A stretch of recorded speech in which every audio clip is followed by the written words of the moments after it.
अस्सलाम friends, this is Adnan Qamar and welcome back to my channel. And काफ़ी अर्से के बाद मैं दोबारा से अपनी वीडियो बनाना स्टार्ट कर रहा हूँ। कुछ मसरूफियात की वजह से मैं अपनी वीडियो पोस्ट नहीं कर पाया, लेकिन I am back on track and इंशाल्लाह इन फ्यूचर आप मेरी आने वाली वीडियोस देखेंगे जो कि बहुत ज़्यादा इंफॉर्मेटिव होंगी और आपके करियर के लिए बहुत हेल्पफुल होंगी।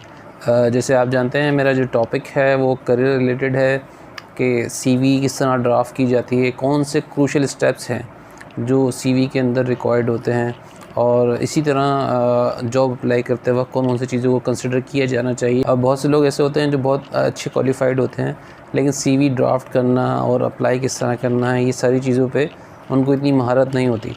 तो क्योंकि मेरा बैकग्राउंड एचआर का है, तो मैं एचआर के हवाले से कुछ की इनसाइट आपको दूंगा जो स्टूडेंट्स हों या वर्किंग प्रोफेशनल हों, उन सब के लिए बड़ा हेल्पफुल होंगी। तो मेरी वीडियो को देखते रहिए। एंड अगर आपने मेरा चैनल अभी तक सब्सक्राइब नहीं किया है तो फौरी सब्सक्राइब कर लें। Please do comment if you want to say anything about my videos, और कोई आइडिया अगर आप लोग शेयर करना चाहें तो ज़रूर शेयर करें। मैं इंशाल्लाह इन फ्यूचर लाइव सेशन भी करूँगा। लाइव सेशन के अंदर आपकी जो सीवी अगर एनालिसिस करनी है उस पर भी मैं काम करूँगा। तो ये सारी चीज़ें हैं मेरे माइंड में, इंशाल्लाह मैं इन सब पे वीडियो बनाने वाला हूँ। So keep watching my channel and अपना बहुत बहुत ख्याल रखिएगा। अल्लाह हाफ़िज़।